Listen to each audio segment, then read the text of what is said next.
Okay, so up until now, and I'm just checking Tesla right now, yep, we still have a pretty smooth ride for Tesla investors at this hour.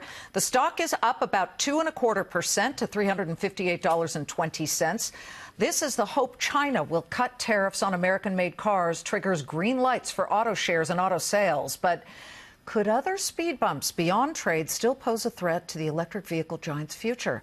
Charlie Gasparino has some breaking news right now. Before I get a great job in Argentina. Yes, and it's not the cha-cha-cha, it's the tango. Okay. Very well. Where shall I begin? My mother was a prostitute named Chloe with web feet. No, that's doctory. I can't help it. I love that. But anyway, let's get to Tesla. What we know about the SEC probe into Tesla and some of the goings-on, that corporate issues that have been affecting the stock over the last year.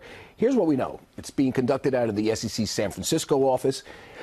And based on what we've been able to find exclusively, now this stuff has not been reported before, they are casting a pretty wide net. Now, that doesn't mean they take all this and run to the bank and file a charge, but there's an ongoing investigation that's taken a very wide net. We should point out that they have interviewed, this is what I found out, both a whistleblower and a short seller on different issues. Alleged whistleblower. Allegedly, right? Yes. Martin Tripp, who worked in the battery plant, who's alleged that there was essentially that Tesla was lying about its production of the Model 3 and its scheduled production of the Model 3, was interviewed by a guy named Walker Newell, who's one of the top people in the San Francisco office, for 3 hours on the Model 3 disclosures. So they spent a lot of time with him back in the summer. The other guy that was interviewed is a short seller, and he was more broadly on other corporate issues. So they basically spent about an hour in October with the short sell. Now, it makes me think, if you're talking to short sellers, you're talking to everybody, because, short sellers have a vested interest in making sure Tesla's shares go down.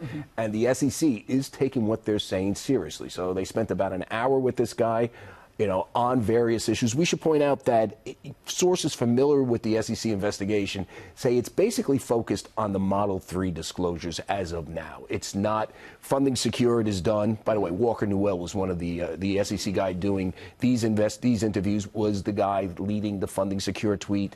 What we understand, it's basically focused on the what do you call it? On the lost my train. I don't even know.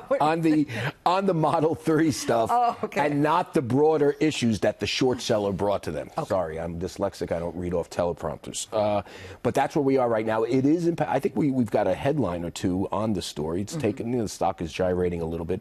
But here's the thing. Why do we give updates on this stock to people like this? It's important for you, the investor, to understand where the SEC is going with this company. There are two, I say, fundamental, maybe existential issues for Tesla. Can it pay off the $900 million? Does it have that cash on hand? If the stock doesn't stay at 360, they owe $900 million to convertible bondholders in, I believe, March. That's one big issue. The second big issue is where they go with these investigations. We should point out that the short seller, I interviewed the short seller at length.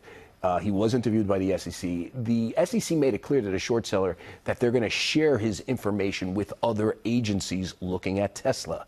So clearly there is a line of communication between Tesla and the DOJ. Short sellers are conflicted. Okay, but they're betting against a stock. Why is the SEC interviewing him? Well, I mean, Patrick Byrne of Overstock beat out a short seller. I know. And by the way, and they were interviewing Patrick for a while. And I'm just investigating. I believe Overstock came under some investigation, and he came out okay.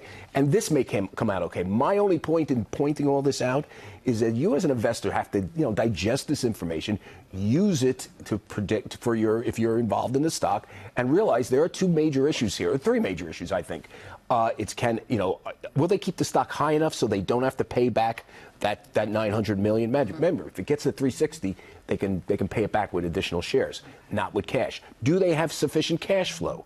And number three, I think it's these investigations, these are serious things, and they are talking to a lot of people, including short sellers and this whistleblower, which I'm telling you, these guys, the way it works is you call up the SEC. And then they call you back. They call both of these guys back. Thank you very much, Charlie Gasparino.